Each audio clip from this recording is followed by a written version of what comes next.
sa isang lungsod na nababalot ng lihim at kasinungalingan. Mula sa mga may gawa nito, Mag-ingat ka sa mga anino sa iyong pananaw. Noong 16 Agosto 2004, bandang 9:26 umaga, isang lalaking 58 taong gulang ang pumasok sa tanggapan ng pulisya sa Lucban, Quezon. Ang pangalan ng lalaki ay Roberto Santos. Taliwas sa kanyang mukhang sunok sa araw. Ang kanyang ngalabi ay namumutla at ang kilikili at likod ng kanyang gusot na polo ay basa ng hindi natuyong pawis. Huminto siya sandali sa may pintuan at tiningnan ang makina numero. Tila isang taong hindi naiintindihan ang gamit nito at dumiretso sa unahan ng reception desk. Nandito po ako para hanapin ang anak ko. Nag-angat ng tingin ang pulis na nakatalaga. Kailan pa po kayo huling nakausap? Hindi agad nakasagot si Roberto. Pabalik-balik niyang itinupi at binuklat ang hawak niyang itim na plastic bag bago tuluyang nagsalita matapos ang mahabang sandali. Mahigit isang buwan na po. Sa loob ng plastic bag ay may ilang litrato ng kanyang anak na si Maria Joy, ang kanyang ID, litrato ng pamilya nung kasal, at isang piraso ng damit sanggol o baru-baruan. Sa puting tela nito ay may nakaburdang maliit na kulay rosas na ulap. Ipinaliwanag ni Roberto na sariling gawa ito ng kanyang anak. Bago pa man ikasal, hilina ni Joy ang gumawa ng kung ano-ano gamit ang kanyang nga kamay at nang magbuntis ito. Buong araw siyang nakaupo sa harap ng lumang makinang panahi para gumawa ng damit ng sanggol. 24 na taong gulang si Joy. 4 na buwan pa lang siyang nanganak ng isang sanggol na babae at nakatira siya kasama ang asawang si Antonio Cruz at biyanang si Carmela Cruz sa isang lumang bahay na kahoy sa barangay Samil, Lucban. Huli siyang tumawag sa kanyang pamilya nung gabi ng 11 ng Hulyo. Tatay, baka umuwi ako diyan sa mga susunod na araw. Nang araw na iyon, mas mahina kaysa sa karaniwan ang boses ni Joy. Nang tanungin ni Roberto kung anong nangyari, sinabi ni Joy na nagawe na naman sila ng kanyang biyenan. Gusto ni Joy na dalhin ang sanggol at lumuwas pa Maynila. Nakapagplano na siyang magtrabaho sa isang patahian sa umaga at alagaan ang bata pagkatapos ang trabaho. Ngunit maring tumutol si Carmela na sinabing hindi maaring dalhin sa siyudad ang kanyang apo. Ano namang sinabi ni Antonio? Sa tanong ni Roberto, natahimik sandali si Joy. Wala siyang sinasabi, palagi naman, hindi naging mahaba ang pag-usap. Nagsimulang umiyak ang sanggol, kaya sinabi ni Joy na tatawag na lang siyang muli at ibinaba ang telepono. Ngunit pagkatapos niyon ay wala nang naging anumang balita. Tumawag si Roberto sa bahay ng magabiyenan 3 araw pagkatapos niyon. Sumagot si Carmela sa telepono na may kalmadong boses. Naginarte si Joy at lumayas. Babalik din yon kapag naisipan niya. Nang magtanong si Roberto kung nasaan ang sanggol, umismit si Carmela. Iniwan din niya ang bata, kaya anong magagawa namin? Mula pa lang sa simula, kakaiba na ang salitang iyon. Si Joy ay isang babae na halos hindi mapakali kapag inilalapag niya ang kanyang anak mula sa kanyang bisig. Pinapasuso niya ang kanyang anak na si Tala at kahit kaunting iyak lang ng bata ay nagigising na si Joy para asikasuhin ito. Para kay Roberto, imposibleng paniwalaan na iwan ni Joy ang bata sa gitna ng gabi at alis ng mag-isa. Ilang araw siyang pabalik-balik sa barangay Samil. Sa bawat pagpunta niya, pareho lang ang sagot ni Carmela. Nung gabi ngang 12 ng Hulyo, nakaalitan daw ang pamilya, nag-impakeng ng gadamit si Joy at umalis. Hindi daw nila alam kung saan siya nagpunta. Iniwasan ng asawang si Antonio ang natawag ng kanyang biyenan. At kung makasalubong man sila, iniwas nito ang kanyang tingin at tipid na sumasagot. Nauna na pong umalis si Joy. Ngunit walang sinuman sa kanila ang nagtangkang hanapin si Joy. Wala ring nag-report sa pulisya. Hindi sila nagtanong-tanong sa mga kapitbahay o nagpunta sa terminal ng jeep o bus. Sa halip, Habang lumilipas ang panahon, nakpakalat pa si Carmela ang balibalita na sumama ang kanyang manugang sa ibang lalaki at naglayas. Sa loob ng isang buwan, nakpabalik-balik si Roberto sa Lucban, Tayabas at Maynila para hanapin ang kanyang anak. Tinawagan niya lahat ng kaibigan ni Joy at pinuntahan ang dati nitong pinagtrabahuhang patahian. Ipinakita rin niya ang litrato nito sa mga ospital, murang paupahan at mga terminal ng bus. Ngunit wala ni isang tao ang nakakita kay Joy. Sa huli, pumunta siya sa tanggapan ng pulisya dala ang gamit na hinding-hindi sana iwan ng kanyang anak kung buhay pa ito, isang maliit na damit sanggol. Hindi pa niya ito natatapos. Itinuro ni Roberto ang puwang sa tabi ng kulay rosas na ulap kung saan naputol ang tahing sinulid. Ang Joy namin, kapag may inumpisahan, tinatapos niya, lalo na at damit ito ngang sarili niyang anak. Hindi siya ang uring ng tao na aalis at mang-iwan ng walang paalam. Ang naatasang humawak sa kaso ngang pagkawala ay si Inspector Ricardo Mendoza mula sa Division ng mga investigador ng Lucban Police. Sa edad na 42, mabilis niyang binasa ang talaan ng kaso at paulit-ulit na nagtanong kay Roberto ng parehong mga katanungan sa iba't ibang paraan. May karahasan ba sa pagitan ng mag-asawa? May iba bang lalaki? Nabanggit ba niyang gusto niyang umuwi sa inyo? May dala ba siyang malaking halaga ng pera? Sa karamihan ng mga tanong, umiling lamang si Roberto. Subalit sa tanong tungkol sa karahasan, matagal siyang nag-atubili. Ilang beses niyang nabanggit na nananakit ang biyenan niya. Sa paanong paraan po, sinasabunutan daw siya o sinasampal. Wala pang 15 araw pagkapanganak, pinabuhat na siya nga sako ng uling. Nang sabihin niyang masama ang pakiramdam niya at hindi niya kaya, minura siya at tinawag na tamad. Hindi ba siya ipinaktanggol ng asawa niya? Kumunot ang mukha ni Roberto. Yung duwak na yon, tikom ang bibig kapag kaharap ang nanay niya. Nang hapon ding iyon, nagtungo si Ricardo kasama ang 2 investigador sa Barangay Samil. Paglabas nilang bayan, mabilis na kumipot ang kalsada. Hinaharangan ng mabababang burol ang makabilang gilid ng daan at may maitim na kabel ng kuryente na nakalawit sa pagitan ng malumang poste. Ang Samil ay isang maliit na baryo kung saan may humigit kumulang 20 bahay na nakakalat sa gilid ng ilog.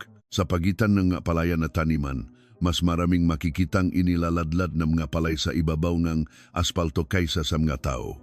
Ang bahay ni Antonio ay nasa dulong ng baryo. Ang makahoy na haligi ay bahagyang sira-sira na at ang bakot ay mas mababa pa sa baywang ng isang matanda. May bakanteng kulungan ngang aso sa tabi ng gate, ngunit walang asong makikita. Sa kanang bahaging bakuran ay may nakapatong-patong na mga panggatong. At sa likuran, sa ilalim ng mahabang media agwa, ay may nakahilarang malalaki at maliliit na tapayan. Pagpasok ng mga investigador sa bakuran, narinig nila ang iya ng isang sanggol.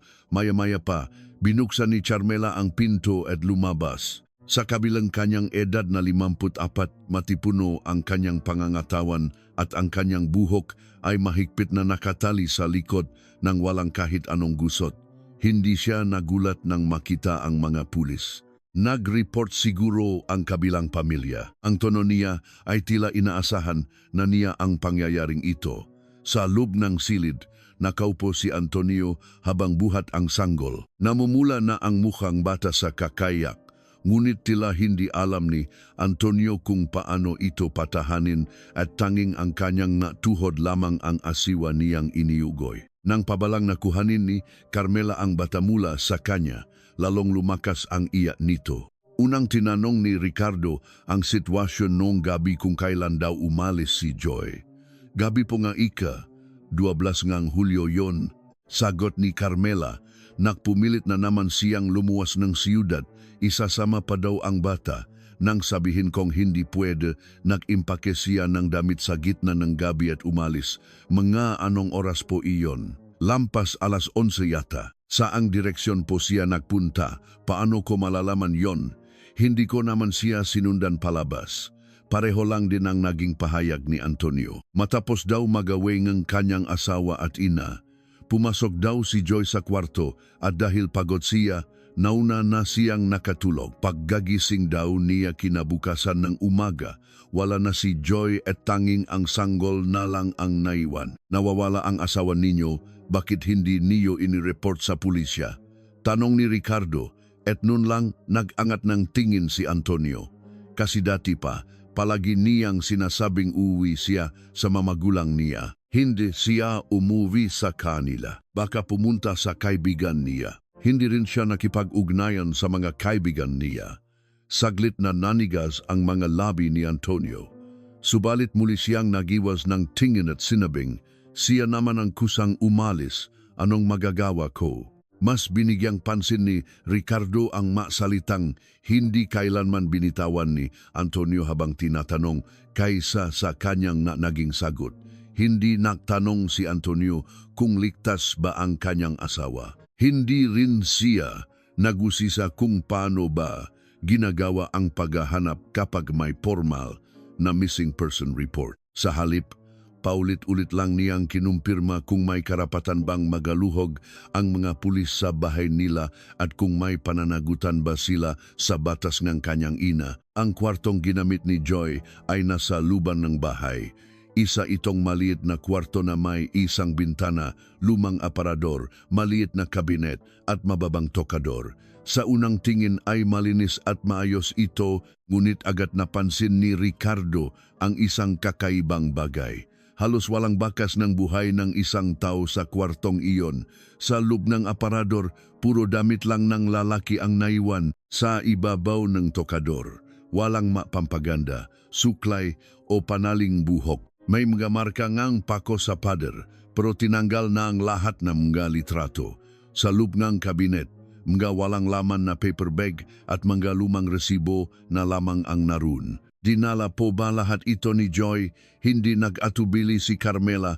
Oo nga po, siguro wala na talaga siyang balak bumalik, ngunit nakapagtataka kung isang tao lang ang nagimpake ng ganitong karaming gamit sa gitna ng gabi.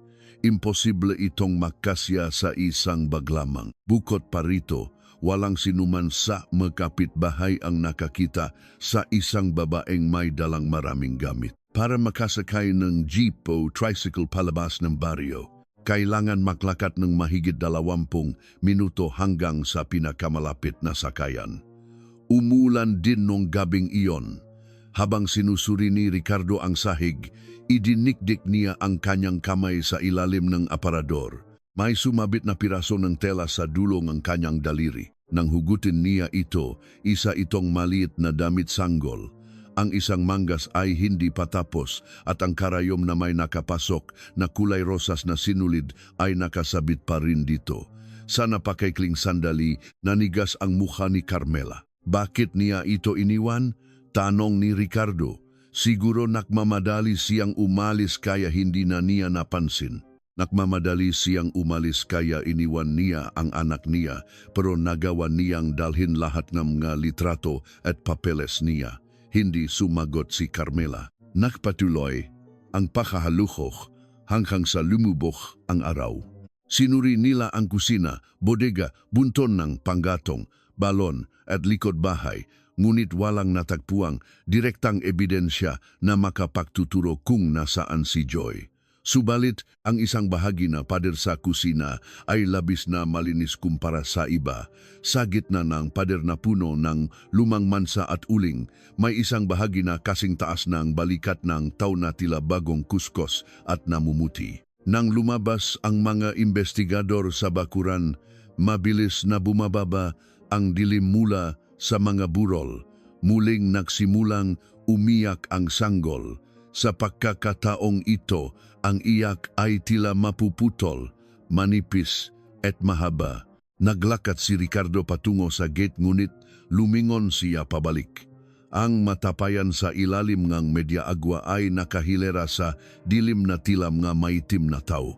Ang pinakamalaking tapayan sa dulo ay nakahiwalay sa ibang mga tapayan. Sa ibabaw nito ay may nakapatong na lumang tabla ng kahoy at sa ibabaw ng tabla ay may 4 na sako ng kamote at mais na nakapatong-patong.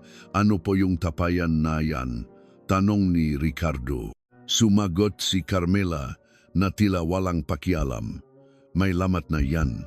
Inilabas ko para itapon. Anong laman po niyan? Wala pong laman. Nang sandaling iyon, ang sanggol na buhat ni Carmela ay biglang nakpumiglas at umiyak na parang sumisiga. Tinangkang takpan ni Carmela ang bibig ng bata gamit ang kanyang palad, ngunit nang mapansin niya ang tingin ng mga investigador, ibinaba niya ang kanyang kamay. Pumaling siya patungo sa pintuan ng kwarto habang karga ang bata at pabulong na nagsalita.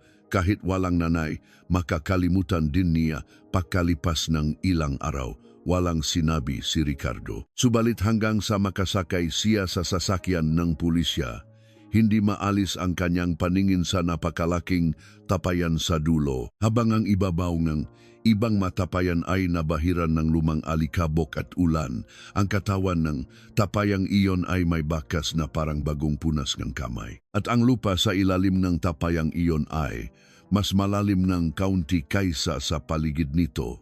Kinabukasan, pagkatapos formal na may tala ang pagkawala ni Maria Joy, nagsimula ang Lukban Police na kumpirmahin ang kanyang huling naging galaw.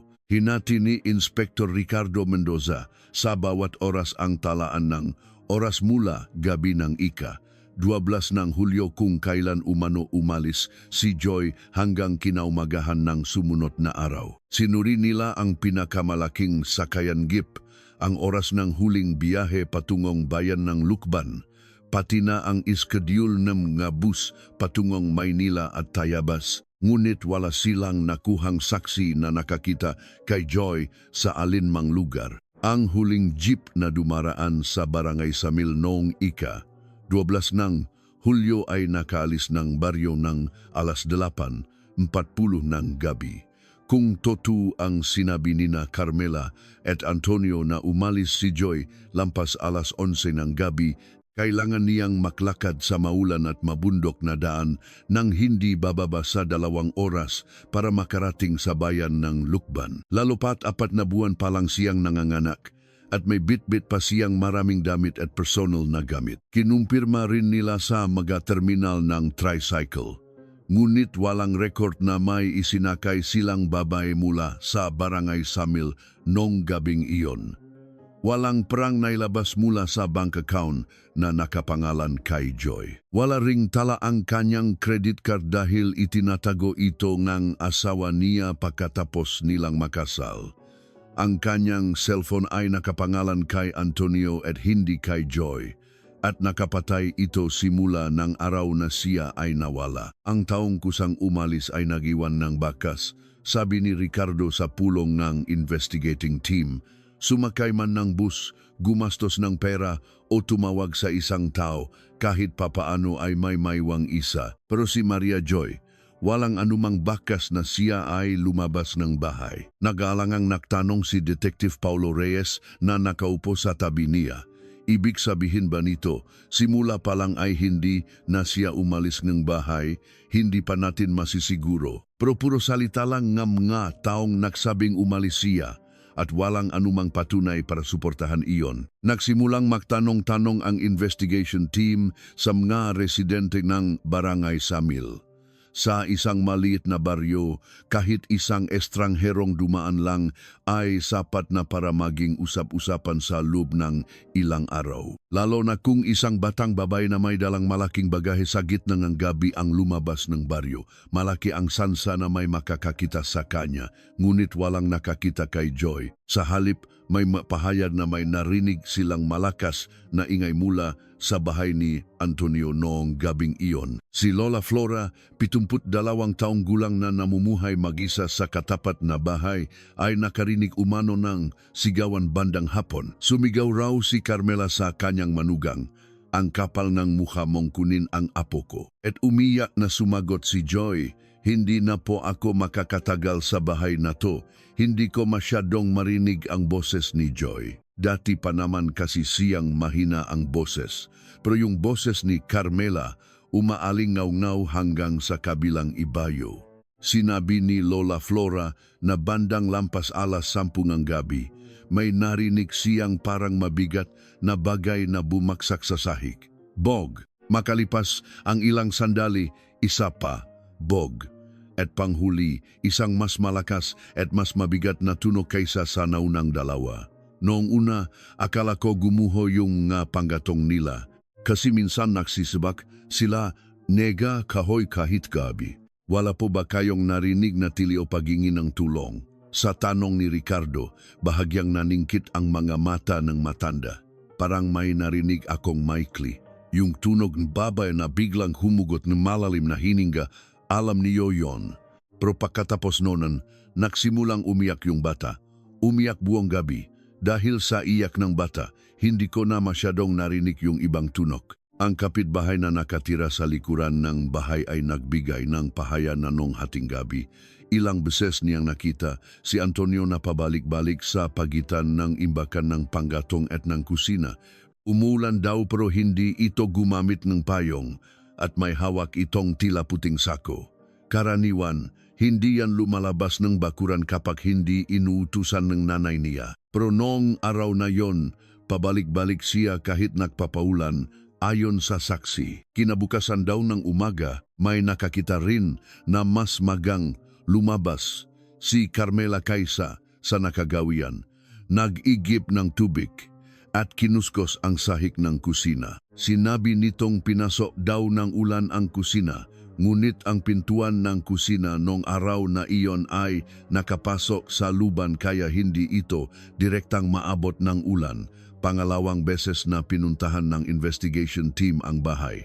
Sa pagkakataong ito, hindi na ito simpleng panayam, kundi isang formal na pagsusuring ng crime scene upang hanapin ang mga bakas ng biktima.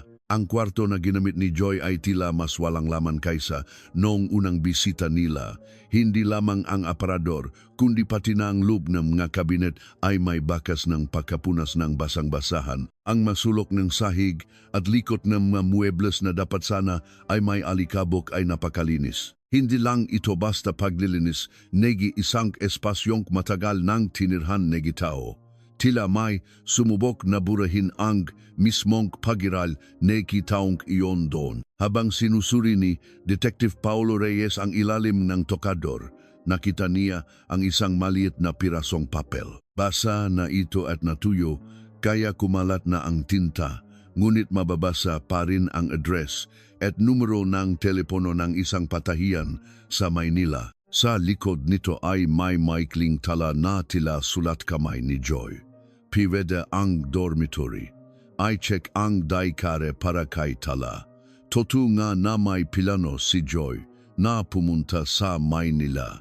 Ngunit hindi iyon plano para tumakas sa gitnang gabi ng walang paalam sa pamilya. Ito ay bakas ng paghahanda niya para sa bagong buhay kasama ang kanyang anak. Nang makita ni Carmela ang papel na iyon, kumunot ang kanyang sabi ko na nga ba, sa simula pa lang, plano na niyang itakas ang bata. Kung ganun, hindi po ba lalong nakapagtataka na iniwan ni Joy ang bata nang magtanong si Ricardo na pitikom ang bibig ni Carmela?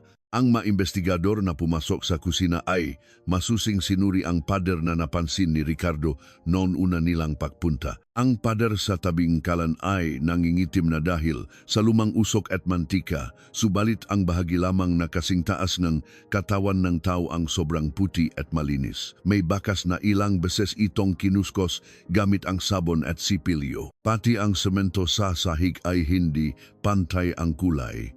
Ang gitnang bahagi ng kusina ay kulay abo, ngunit ang makipot na espasyo sa pagitan ng kalan at paminggalan ay nakakapagtakang maputi. Tila kumalat sa hugis bilog ang manipis na mansa na natuyong bleach na hinaluan ng tubig.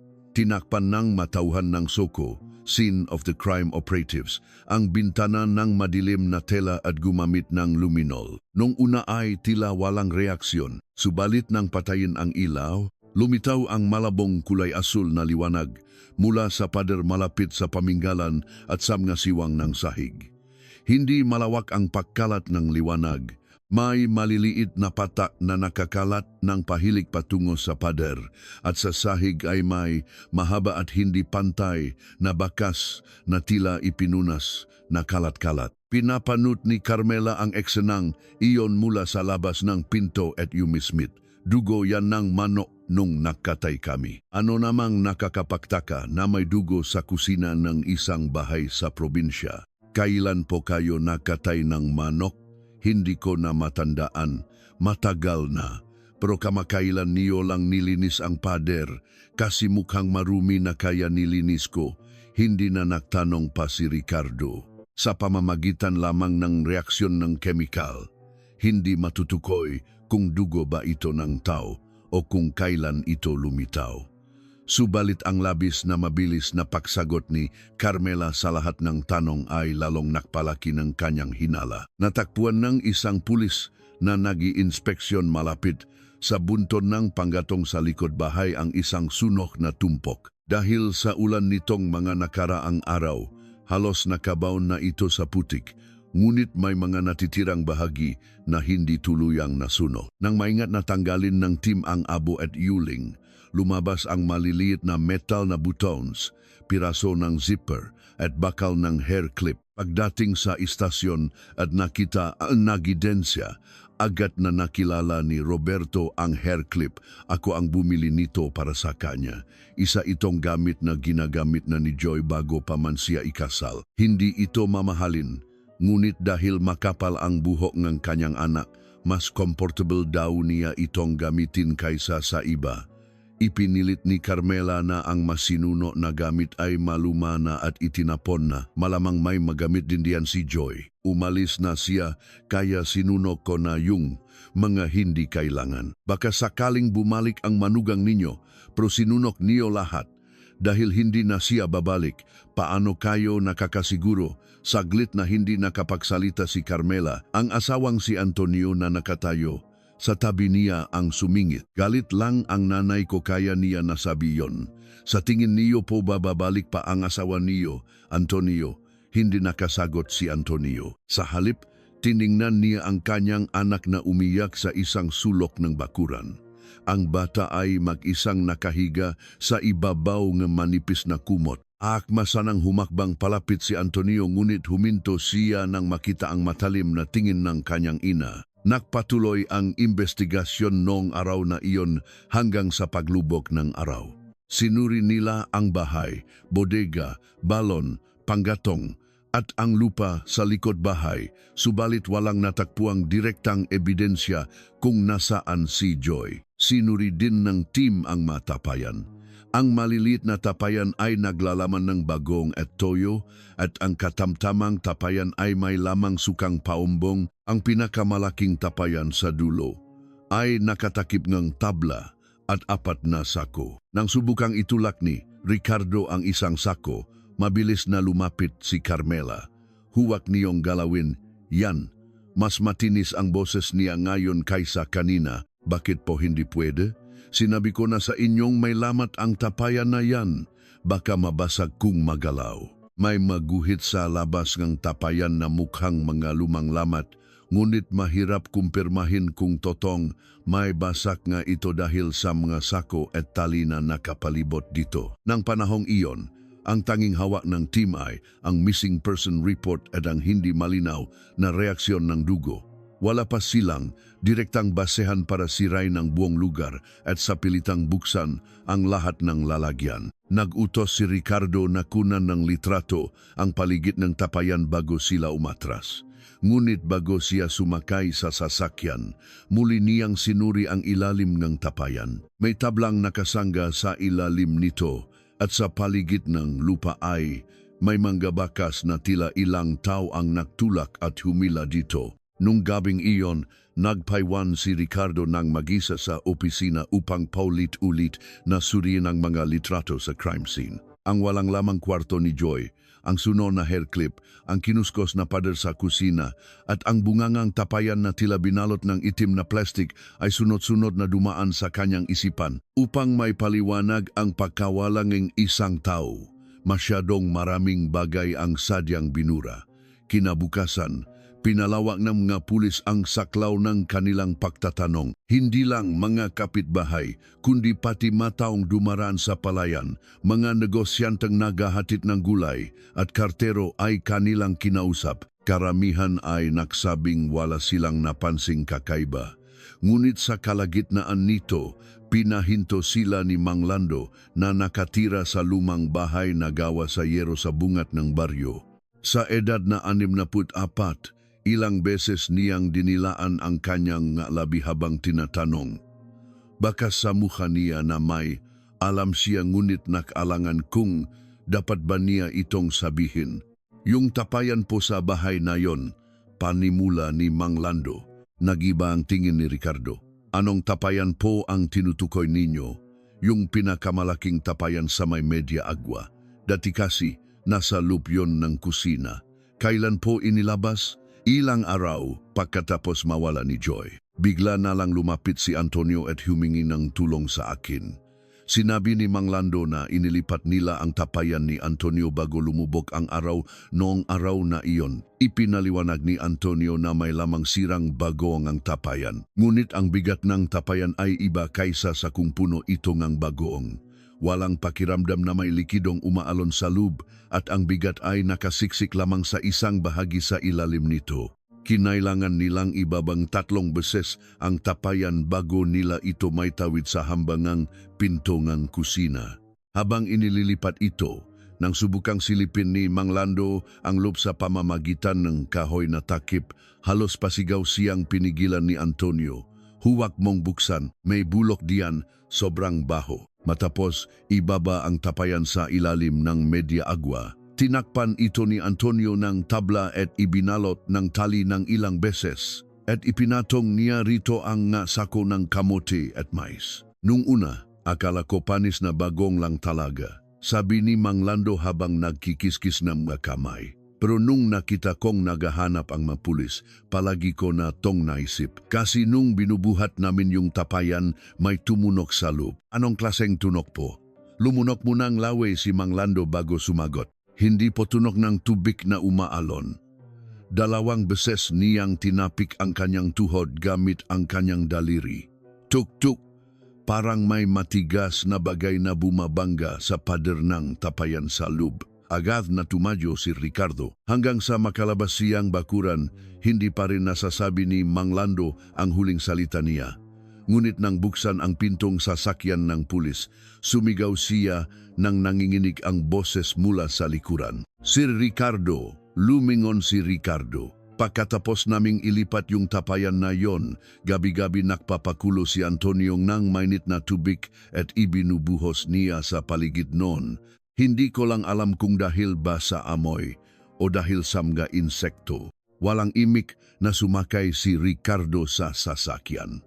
At habang pabalik sa istasyon, tumawag siya sa tanggapan ng Lukban Police. Humiling kayo ng additional search warrant para sa bahay ni Antonio. Sa pagkataong ito, bubuksan natin lahat, pati yaw suyok mga tapayan. Bandang 4:00 ng hapon nang lumabas ang karagdagang search warrant. Kasama ang 2 tauhan ng SOCO at 4 na investigador. Dumiretso agad si Inspektor Ricardo sa Barangay Samil. Nang pumasok ang 2 sasakyan ng pulis at isang SOCO fan sa makipot na kalsada ng baryo, isa-isang tumayo ang mga residenteng nagtatrabaho sa bukid at tumingin sa daan. Mas mabilis pa sa mga sasakyan na kumalat ang balitang bumalik ang mga pulis sa buong baryo. Nakakandado ang gate ng bahay ni Antonio. Kumatok si Detective Paulo Reyes. Pulis po ito. Buksan ninyo ang pinto. Walang anumang sumagot mula sa loob. Sa halip, mahinang umalingaw-ngaw ang iyak ng isang sanggol na tila nagmamakaawa. Muling kumatok ang mga investigador hanggang sa nakpakita si Carmela. Binuksan niya lang ng kalahati ang gate at tiningnan ng masama ang pulis. Ano na naman bang hinahanap niyo? Iniabot ni Ricardo ang kopyang waran. Muli naming susuriin ang loob ng bahay, ang bodega, pati na ang lalagyan niyong imbakan. Sandaling tumingin si Carmela sa papel at mabilis na dumako ang kanyang mata sa mga tapayan sa ilalim ng Media Agua. Napakaigsi ng sandaling iyon, ngunit hindi pinalampas ni Ricardo ang direksyong iyon. Nakita niyo na lahat kahapon. Bakit ba dito niyo lang hinahanap ang taong wala naman dito? Buksan niyo po, walang anumang laman ang tapayan na iyon. Hindi tinukoy ni Ricardo na wala pa siyang binabanggit na kahit anong tungkol sa tapayan. Itinulak niya ang gate at pumasok sa bakuran. Sa tapat ng pinto ng kwarto ay nakatayo si Antonio. Mas maputla ang mukha niya kaysa kahapon at mukhang marumi at hindi na siya naligo. Nagpalipat-lipat ang tingin niya sa pulis at sa kanyang ina bago siya umurong ng walang sinasabi. Antonio, tawag ni Ricardo. Ikaw ba at si Mang Lando ang naglipat ng tapayan? Nanlaki at nanginig ang mga mata ni Antonio. Anong tapayan po? Yung malaking tapayan na inilipat niyo mula sa kusina patungo sa dulo Media Agua. Yung sabi mong may lamang lumang bagong. Inilipat niyo ba yon pagkatapos mawala ni Joy? Saglit na nagatubili si Antonio bago tumango. Nanggangamoy kasi. Pero bakit niyo tinalya ng takip at pinatunggan panmagasako? Sabi kasi ni nanay baka pasukin ng insekto bago pa niya matapos ang sasabihin, sumingit si Carmela. Ano bang masama kung talyan ang tapayan sa bahay probinsya? Gawa-gawa lang kayong issue para palitawing kriminal kami. Kalmadong sumagot si Ricardo. Kung wala namang issue, buksan natin. Nilagyan ng police line ng mga tauhan ng soko ang paligid ng tapayan. Ang masakong kamote at may sa ibabaw ng tapayan ay nilagyan ng numero bago inilipat sa gilid. Nang maalis ang 4 na sako, lumitaw ang tabla ng kahoy at ang makapal na abaka na nakatali. Nang tingnan ng malapitan, mas malaki pala ang tapayan kaysa sa inaasahan. Ang katawan nito, na mas mataas pa sa baywang ng isang lalaki, ay nababalot ng madilim na kulay kapeng glaze at ang ilalim nito ay balot ng makapal na tuyong putik. Ang lamat na sinasabi ni Carmela ay hindi totoong basag kundi iginuhit lamang gamit ang tila itim na pintura o uling. Nang kuskusin ito ni Paulo ang kanyang daliri, may itim na pulbos na sumama dito. Hindi po ito lamat. Hindi sumagot si Carmela. Ang bungangang tapayan ay nakatakip ngang makapal na tabla ng kahoy.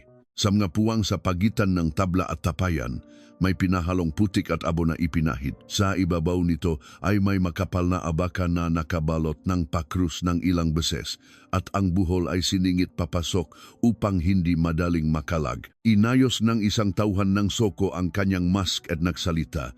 Nangangamoy po. Sa tuwing umihip ang hangin, isang masangsang at malansang amoy ang humahalo sa amoy ng basang lupa mula sa tapayan. Para itong amoy ng nabubulok na pagkain, ngunit mas mabigat at nakakapit sa ilong ang baho nito. Hinaluan pa ito ng masakit sa ilong na amoy ng apog, quicklime. Tiningnan ni Ricardo si Carmela. Sabi niyo bagong ang laman nito. Panis na bagong yan.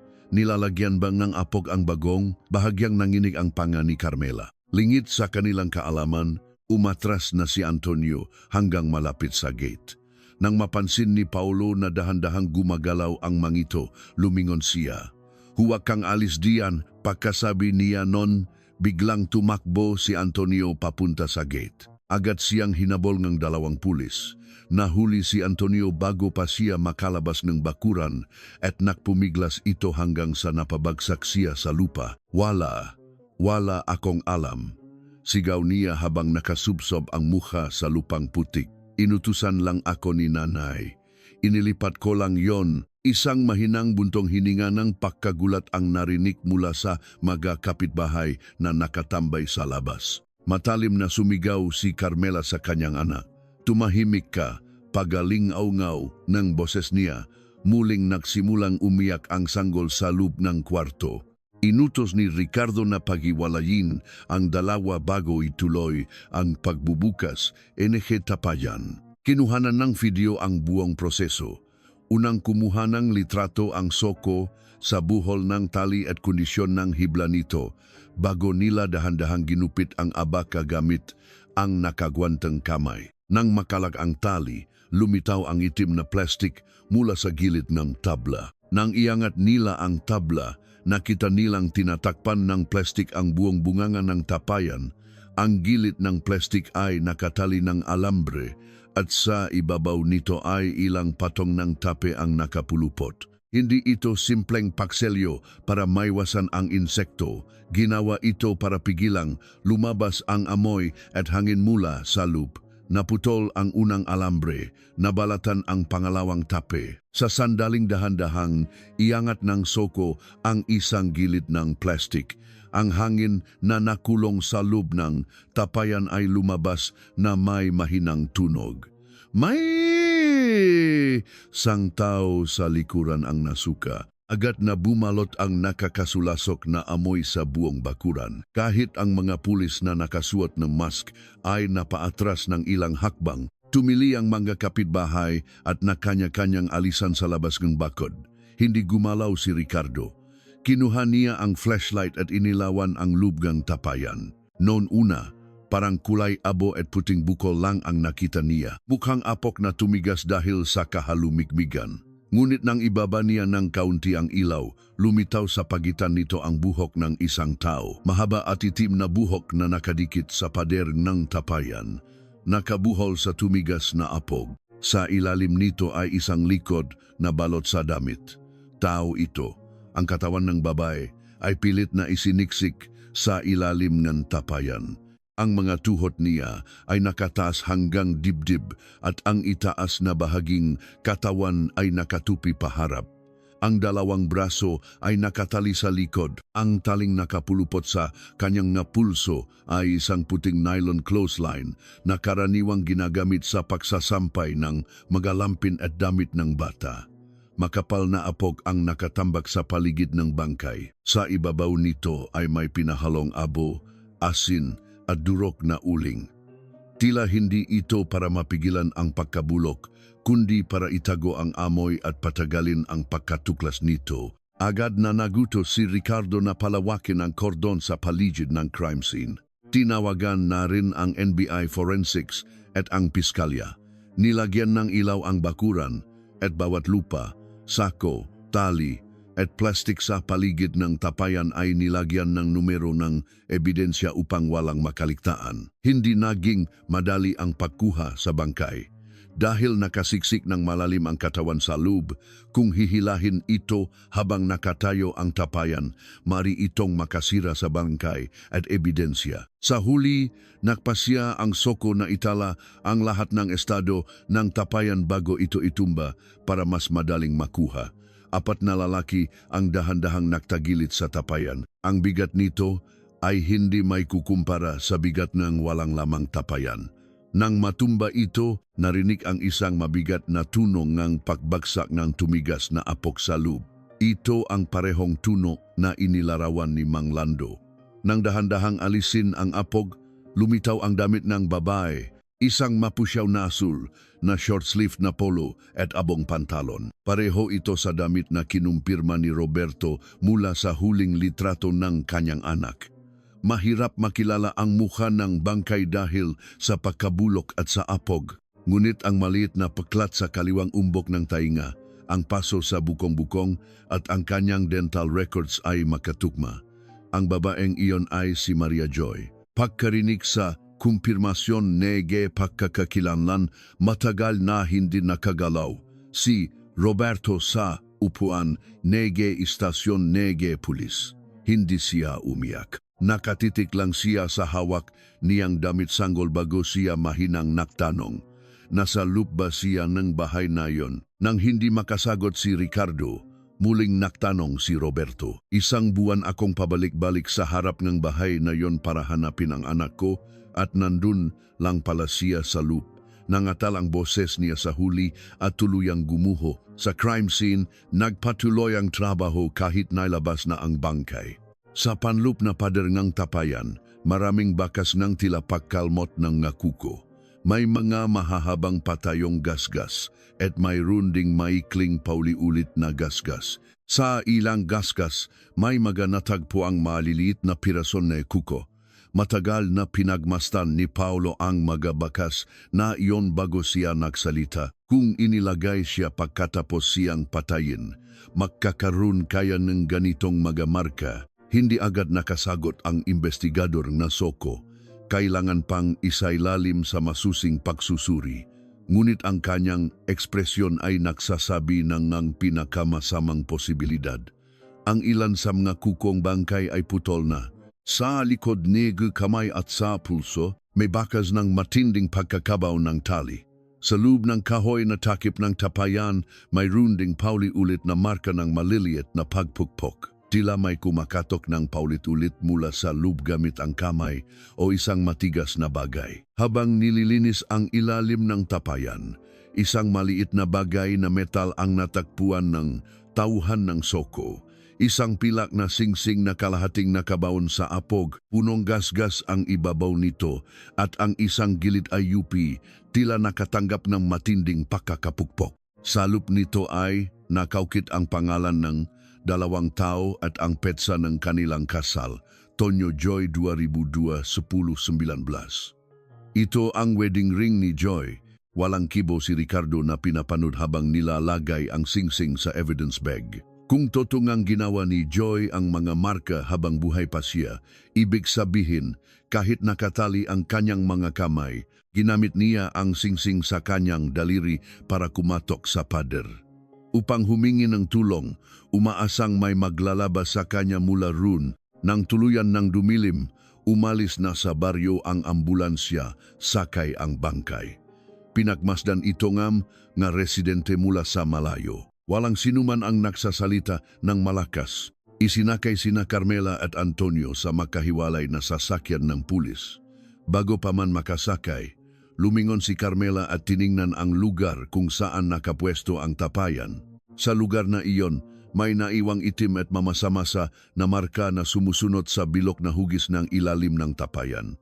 Tinanong ni Ricardo si Carmela kailan namatay si Maria Joy. Hindi sumagot si Carmela ng ilang sandali. Pagkatapos, bahagyang gumalaw ang gilid ng labi niya at sinabing lumayas siya. Natagpuan ang bangkay sa loob ng tapayan. Wala akong alam. Umamin si Antonio na nilipat niya ang tapayan. Sa pagkakataong iyon, tuluyan nang nawala ang kayabangan sa mukha ni Carmela. Subalit muli niyang itinikom ang kanyang bibig at sumakay sa sasakyan ng pulis. Tinawag si Ricardo ng isang tauhan ng soko na nag-ayos ng crime scene. Ipinakita niya ang isang manipis na glass slide na may pulbos na apog na kinuha mula sa loob ng tapayan. Sir Ricardo, tingnan niyo po ito. Sa ilalim ng mikroskopyo, sa gitna ng kulay abong pulbos, may maliliit na pulang kayumanggi na butil. Ano yan? Malamang nabakas po itong dugo. Pero hindi lang ito nakita sa ilalim ng tapayan, kundi pati na rin malapit sa ibabaw, sa may bunganga. Anong ibig sabihin niyan? Itinuro ng Soko investigator ang mga paulit-ulit na marka ng pagpukpok sa lupgang kahoy na takip. Ibig sabihin, mahirap sabihing patay na siya nung ipinasok siya sa tapayan. Tiningnan ni Ricardo ang tapayan. Dun lang niya naisip na baka yung tuktuk na tunok na narinig ni Manglando habang inililipat nila ito ay hindi tunok ng bangkay na bumabangga sa pader. Baka ang tunok na iyon ay galing talaga sa lupa. Baka iyon ang tunok ni Joy na buhay pa. Ginagamit ang kanyang huling lakas para kumato sa pader at iparating sa nasa labas na buhay pa siya. Nagpatuloy ang autopsiya ni Joy hanggang madaling araw ng kinabukasan. Dahil mahigit isang buwan siyang nakulong sa tapayan at dahil sa halong apog, abo at asin, naging iba ang proseso ng kanyang pakabulok kumpara sa karaniwan. Maluba nang nasira ang kanyang balat at malambot na tissue, ngunit sa kanyang buto at malalim na kalamnan, may mga bakas pa ring naiwan na makapagtutukoy sa pagkakasunod-sunod ng pangyayari. Unang kinumpirma ng medikyo legal ang sugat sa likod ng kanyang ulo. Sa kanang bahagi ng likod ng kanyang bungo, may malalim at bilog na depressed skull fracture. Hindi ito gawa ng isang pakpukpok lamang. May mga makakapatong na lamat na may iba't ibang laki at direksyon sa paligid ng bahaging iyon. At may nakita ring pamumuo ng dugo sa mga kalamnan sa lig at balikat na lumilitaw lamang kapag nakatanggap ng matinding hampas. Hindi bababa sa 3 beses, sabi ng medikyo legal.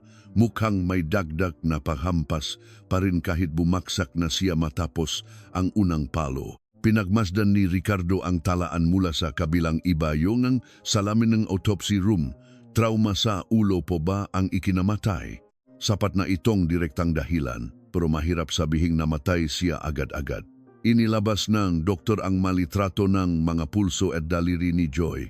Sa kanyang mga pulso, may malalalim na bakas ng pagkakaipit mula sa clothesline. Mayroon ding nakitang pamumuo ng dugo na imposibleng lumitaw kung itinali ang bangkay pagkatapos itong mamatay. Sa dulong nga daliri at sa ilalim ng makuko, may natagpuang lupa, pirasong glaze ng tapayan at hiblangang kahoy na galing sa takip. Buhay pa si Joy ng talyansiya at kahit na nasa loob na siyang tapayan, gumalaw pa siya. Ang pinakamahalaga ay ang maliliit na butil na natakpuan sa kanyang daluyan ng hangin at baga. Kahit napakakaunti, nakapasok ang apog at abo ng malalim sa kanyang respiratory system. Ibig sabihin, kahit nung ibinuhos na ang apog sa paligid ng kanyang katawan, patuloy pa rin ang kanyang pahinga. Matagal na piniling doktor ang kanyang mga salita bago siya nagbigay ng konklusyon. Nawalan siguro ng malay si Maria Joy matapos magtamo ng matinding sugat sa ulo pero hindi siya agad namatay. Malaki ang posibilidad na nakamalay siya sandali habang nasa loob ng tapayan. Tiniklop ni Paulo ang kanyang mukha bago nagtanong, gaano po siya katagal na natiling buhay? Hindi masabi ng eksakto, baka ilang minuto, baka mas matagal dahil nawalan ng oksigen sa loob ng tapayan at pumasok ang apok sa kanyang baga. Tiyak na mabilis na lumala ang kanyang kondisyon. Sa madaling salita, namatay siya sa loob ng tapayan, dahan-dahang tumango ang medico legal. Ang resulta ng autopsya ay ganap na nagpabago sa pananaw ng kaso. Ngayon, hindi na pwedeng igit ni na Carmela at Antonio na itinago lang nila ang bangkay dahil sa isang aksidente. Tinali nila ang isang buhay na tao, ipinasok sa saradong tapayan at kahit na may pagkakataon pa silang iligtas ito, pinabayaan nila siyang mamatay. Muling pinuntahan ni Ricardo ang kusina ng bahay ng nga Cruz. Ang bahay na inalisan ng nga tao ay tila mas maliit at mas madilim kaysa dati. Sa pader malapit sa kalan, may nakadikit na maliliit na numerong soko. Base sa direksyon at taas, ne nilinis na dugo, pewesto ne mga muebles at mga bakas ne pagkalatkat sa sahig, dahan-dahang nabubuo ang pagkakasunod-sunod ne pangyayari. Ang dugo sa pader ay hindi tumalsik mula ibaba pataas. Kumalat ito ng pahilik mula sa taas na kasing tangkat ng ulo ng isang adultong babae. Ang unang pahampas ay ginawa sa likod ni Joy habang siya ay nakatayo. Pagkatapos nito, tila bumangga si Joy sa kanto ng paminggalan. Sa sahig ay may malabong mansa ng dugo na kasing laki ng palad. Bakas ito ng kamay ni Joy na isinangga sa sahig ng siya ay matumba. Sa tabi nito ay may mahabang bakas ng pagkalatkat hanggang sa lugar kung saan orihinal na nakapwesto ang tapayan. Sinundan ni Paulo ang maguhit sa sahig. Dito siya bumaksak tapos kinalatkat papunta doon. Hindi lang isang tao ang kumalatkat sa kanya, sagot ni Ricardo. Sa magkabilang gilid ng bakas ng pagkalatkat, may makaibang marka ng sapatos. Ang isa ay tugma sa masinlas na goma na madalas suotin ni Carmela at ang isa ay tugma sa talampakan ng mga bota sa trabaho ni Antonio. Sa isang sulok ng kusina, nakahanay ang makinumpiskang panggatong at gamit pang agrikultura. Ang pinaka nakakakuha ng atensyon ay ang isang kahoy na pambayo na halos 50 sentimetro ang haba. Ito yung ginagamit ni Carmela sa pagbayong ng mga sili o munggo. Malinis na hinugasan ang labas nito. Subalit sa puwang sa pagitan ng hawakan at katawan nito, nakatakpo sila ng napakaliit na halaga ng dugo at hibla ng buhok. Tumukma ang DNA kay Maria Joy. May maliliit na lamat sa ibabaw ng kahoy. Ayon sa pagsusuri ng forensics, ang malamat na ito ay hindi mangyayari kung malambot na bagay lang ang pinukpok, kundi nakakaroon lamang ng ganitong forma kapag paulit-ulit na inihampas sa matigas na buto. Tiningnan ni Ricardo ang pambayo at inilarawan sa isip ang simula ng krimen, gabi ng ika-12 ng Hulyo, muling binuksan ni Joy ang usapin tungkol sa Maynila. Sinabi niyang may bakante na sa patahian at nakahanap na rin siya ng maliit na kwarto kung saan pwede siyang tumira kasama ang kanyang anak. Hindi na siya humihingi ng permiso. Parang taong buo na ang desisyon. Sinabi niyang tatawagan niya ang kanyang tatay kinabukasan para ipasundo sila. Hindi matanggap ni Carmela na aalis ang kanyang apo. Para sa kanya, si Joy ay hindi asawang kanyang anak, kundi isang taong nandiyan lang para gumawang gawaing bahay at manganak. Lalo na nang ipanganak ang apong si Tala, naging masama ang loob niya kahit sa impluensya ni Joy sa bata. Sa tuwing iyak ang bata at unang lalapit si Joy para buhatin ito, ilang beses na sinasabi ni Carmela, akala mo ba sa'yo yan? Dugongam ga krus yan. Nang araw na sabihin ni Joy ang salitang hiwalayan, sumabok ang galit ni Carmela. Kukunin ko po si Tala, iyon ang sinabi ni Joy.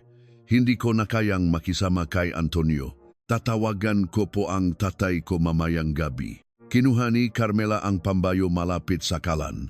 Bumagsak ang unang palo sa likod ng ulo ni Joy nang tumalikod siya. Ni hindi man lang nakasigaw, si Joy nang malakas at bumagsak siya sa paminggalan.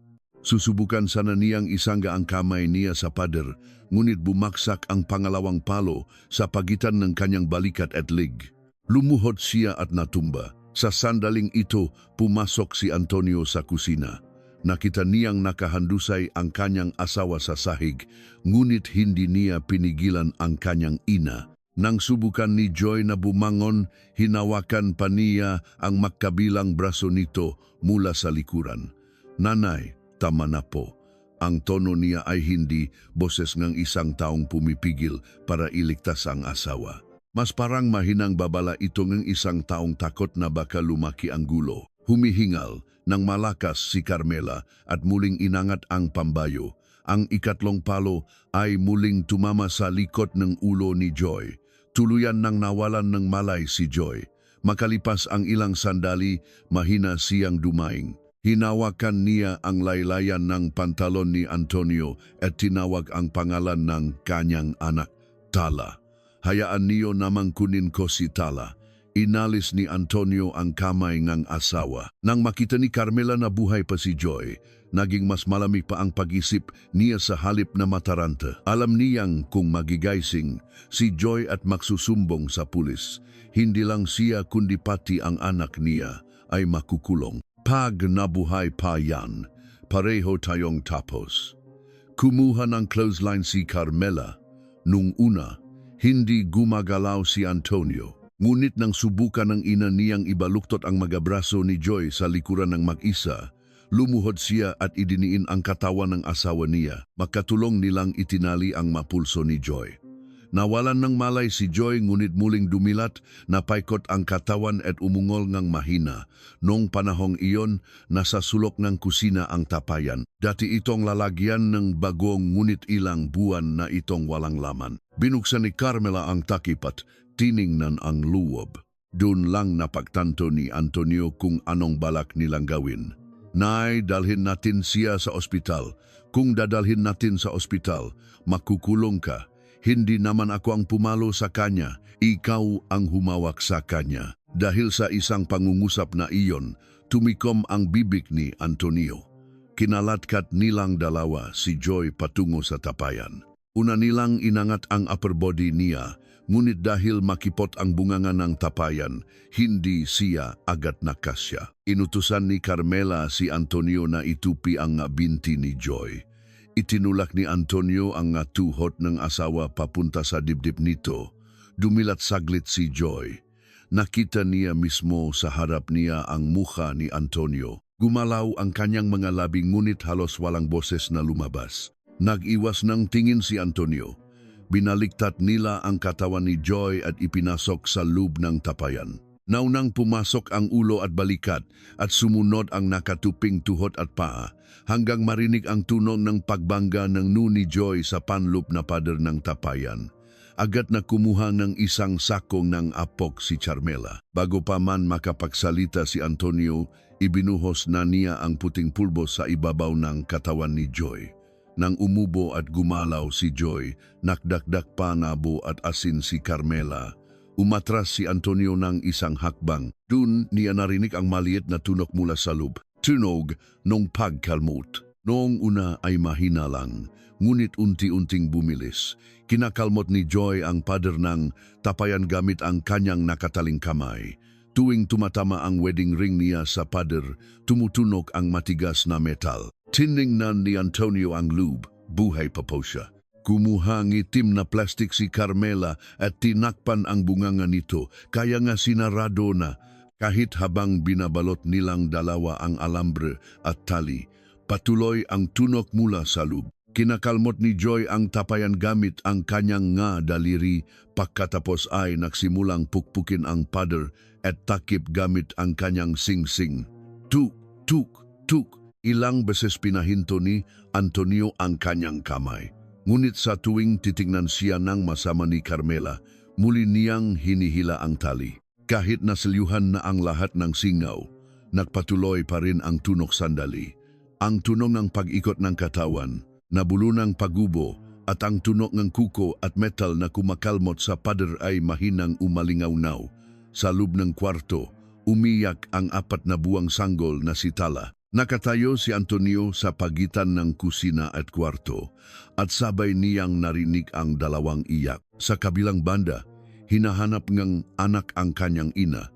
Sa kabila naman, kumakatok ang asawa sa pader ng tapayan upang mabuhay. Inutusan ni Carmela si Antonio na kumuha ng malaking bato. Kumuha si Antonio ng isang patak na bato mula sa bakuran. Ipinatong nilang dalawa iyon sa ibabaw ng kahoy na takip. Nang sandaling iyon, isang mas malakas na pagpukpok mula sa loob kaysa kanina ang narinig. At makalipas ang ilang sandali, isa pa. Ang pinakahuling tunog ay napakahina na. Nakatayo si Ricardo sa sahig ng kusina at inalala ang nawalang tunog na iyon. Nung gabing iyon, 3 tao sa bahay na iyon ang nakarinig sa pahingi ng tulong ni Joy. Sina Carmela, Antonio, at ang 4 na buwang anak na hindi pa marunong magsalita. Ngunit walang nagbukas sa takip ng tapayan. Pagdating sa istasyon ng Lukban Police, makahiwalay na inimbestigahan sina Carmela at Antonio sa makaibang palapag. Kahit nasa isang gusali, hindi nila alam kung nasaan ang isa at isa. Sinigurado NG Investigation Team na hindi magtatagpo ang kanilang oras, NG paglabas at pagpunta sa banyo. Ito ay upang maiwasan ang anumang palitan ng tingin o maikling pag-usap para itugma ang kanilang magapalusot matapos silang makasabwat sa loob ng isang buwan. Walang bintana ang kwarto kung saan iniimbestigahan si Carmela. May lumang soundproofing sa pader at ang fluorescent light sa kisame ay sobrang liwanag na halos burahin ang anumang anino sa mukha ng tao. Pag-aupo pa lang niya, naghalukip-kip siya at tiningnan si Ricardo. Bakit nakita ang bangkay ng manugang ko sa loob ng tapayan? Bumaksak ang unang tanong, ngunit hindi man lang kumurap si Carmela.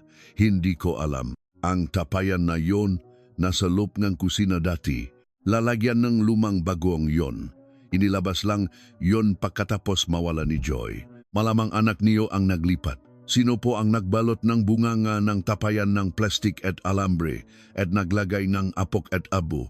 Saglit na tiningnan ni Carmela ang mukha ni Ricardo bago inismiran ito. Kung kayo ay pulis, kayo ang umalam. Bakit niyo tatanungin sa akin?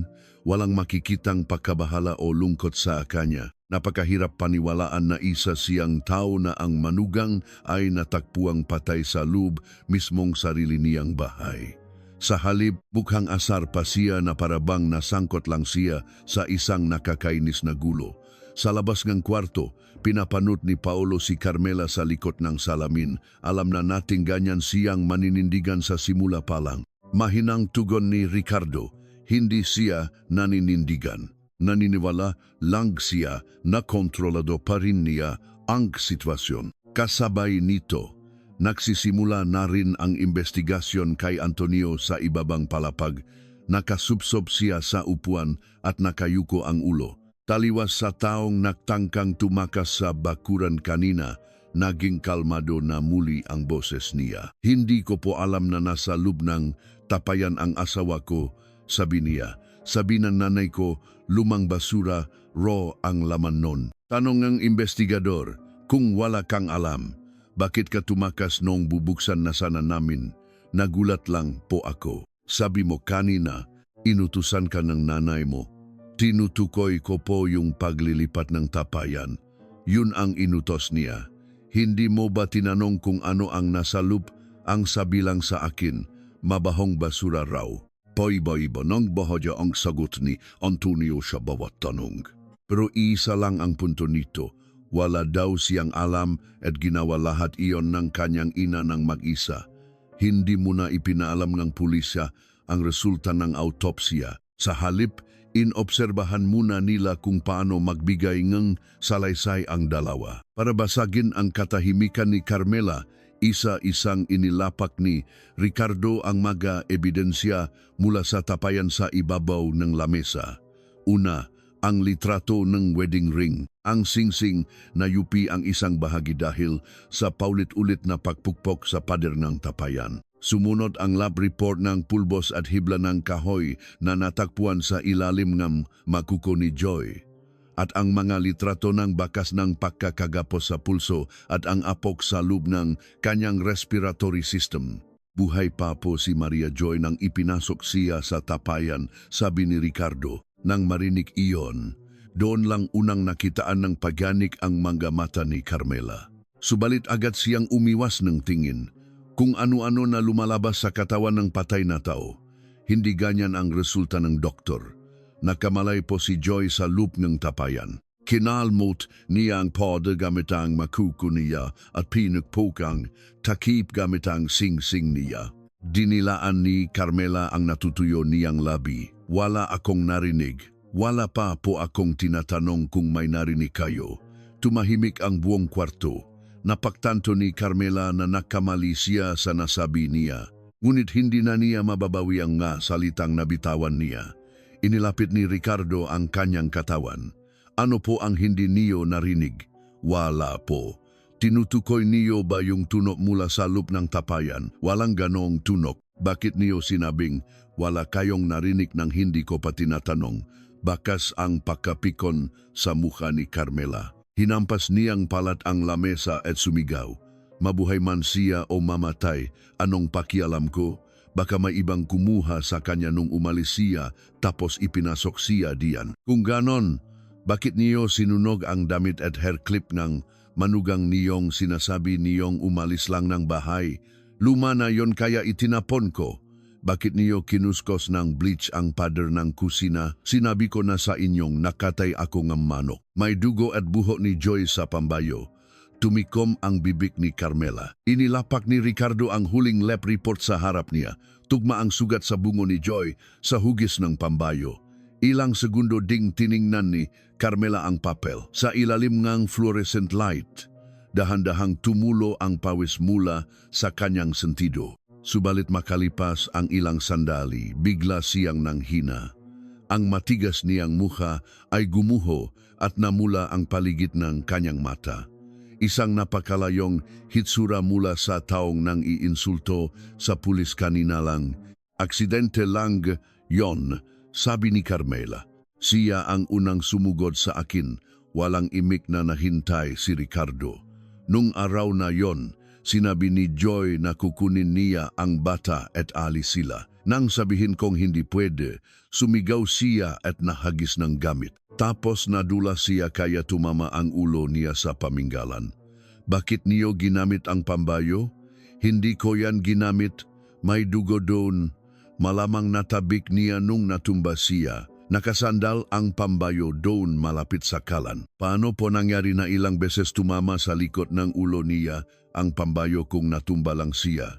Muling tumikom ang bibig ni Carmela. Pagkalipas ng isang oras, naglabas siya ng panibagong salaysay. Sa pagkakataong ito, inamin niyang tinulak siya ni Joy at sa sobrang galit ay pinukpok niya ito ng pambayo ng isang beses. Ngunit iginiit niya na namatay agad si Joy sa isang palong iyon. Sobra daw siyang natakot kaya hindi niya naisumbong sa pulis at mag-isa niyang ipinasok ang bangkay sa loob ng tapayan. Walang alam si Antonio, sabi ni Carmela.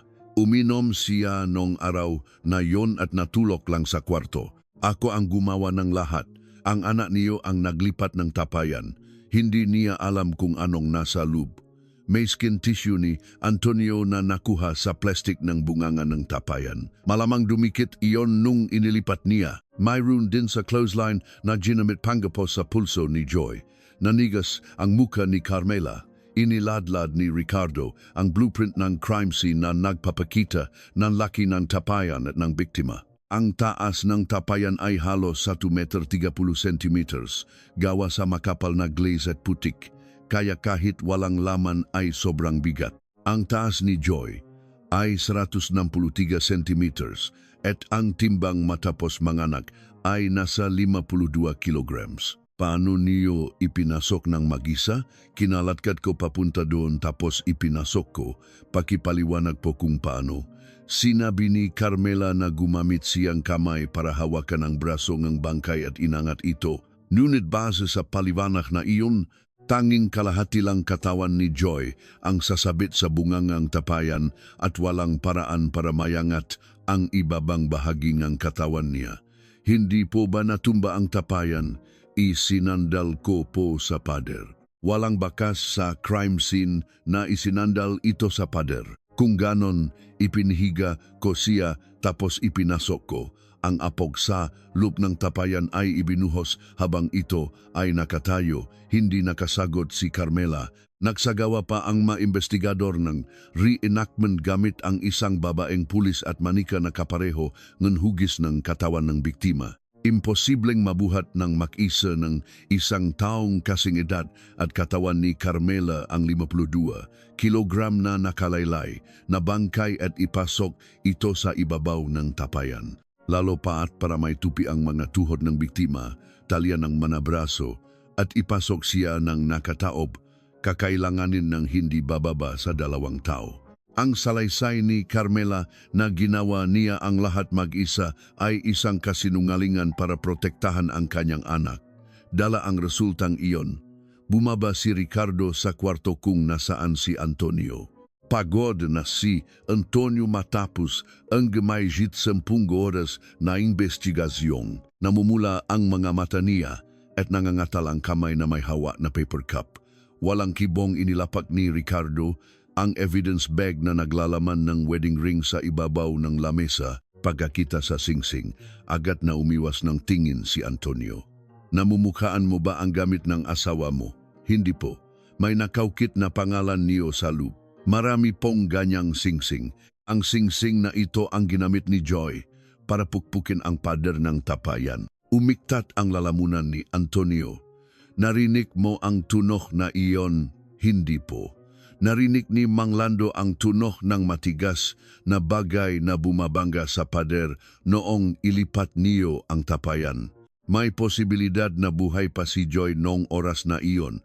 Biglang napaangat ng ulo si Antonio. Buhay pa siya hanggang dun. Tiningnan siya ng diretso sa mata ni Ricardo. Bakit ka nagugulat? Ang sabi mo, wala kang alam sa nangyari. Nanigas si Antonio habang nakanganga. Isa na namang pagkakamali. Binuksan ni Ricardo ang kopya ng resulta ng autopsiya.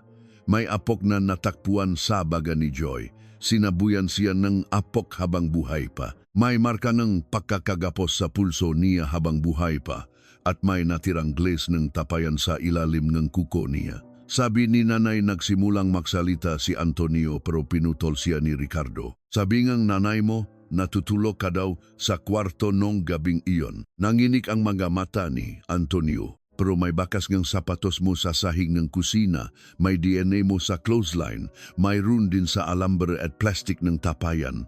Hinawakan ko po iyon nung ilipat.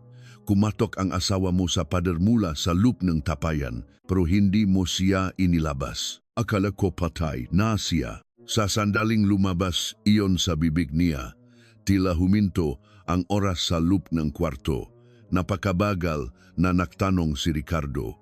Anong nakita mo para sabihin mong patay na siya? Tinakpan ni Antonio ang bibig niya ng sarili niyang kamay.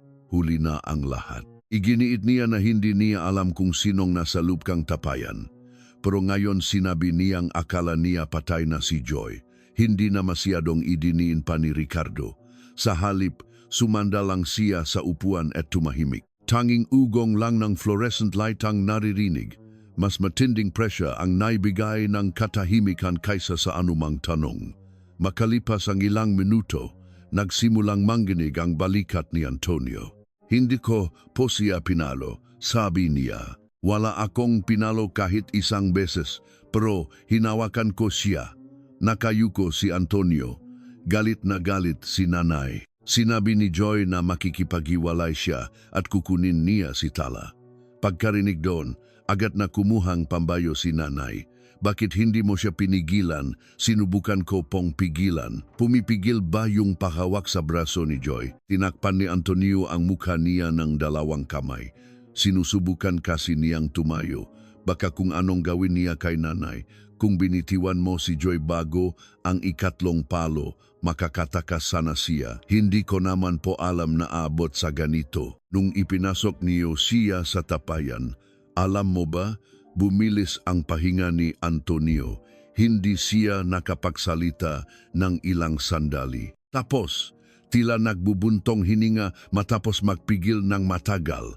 Nagsalita siya, dumilat si Joy. Halos hindi marinig sa hina ang boses niya. Nang bubuhatin na namin siya para ipasok, dumilat siya. Tiningnan niya ako. Anong sinabi niya? Gusto niya raw makita ang anak niya kahit isang beses man lang. Nagsimulang umiyak si Antonio. Pero hindi ito iyak ng taong nawalan ng asawa, kundi iyak ng taong nababalot ng takot na makulong. Sabi ni nanay, ipasok ko na daw agad. Kung mabubuhay pa raw si Joy, pareho kaming makukulong. Binitiwan ko na po sana. Pero sabi ni nanay, tutal hinawakan ko na rin daw siya. Pareho na kaming ang kasalanan. Kaya ba ipinasok mo ang asawa mo sa loop? Tumango si Antonio. May tunok ba mula sa loop? Napahilot siya sa lalamunan at tinakpan ng dalawang kamay ang tainga. Nung una, parang kalmot lang. Kalaunan, pumukpok na siya gamit yung singsing niya. Paulit-ulit, gaano niyo katagal narinig? Hindi ko po alam. Ilang minuto, 10 minuto, kalahating oras. Sinabi ko ngang hindi ko alam. Biglang sumigaw si Antonio. Tapos agad siyang nangulong. Umiyak ang bata. Si Joy gumagawa rin ng ingay sa loob ng tapayan. Sabi ni nanay, magpakulo daw ako ng tubig. Kung ibubuhos daw, bawas amoy. Buhay pa yung asawa mo, pero amoy agad ang pinag-alala niyo. Si nanay po ang nagutos. Nanlamig ang boses ni Ricardo. Ikaw ay isang 27 taong gulang na adult. Hawakan ang braso ng asawa mo, ipasok siya sa tapayan, takpan ng plastik, patungan ng bato. Ginawa mo lahat yan gamit ang sarili mong nga kamay. Hindi na nakasagot pa si Antonio.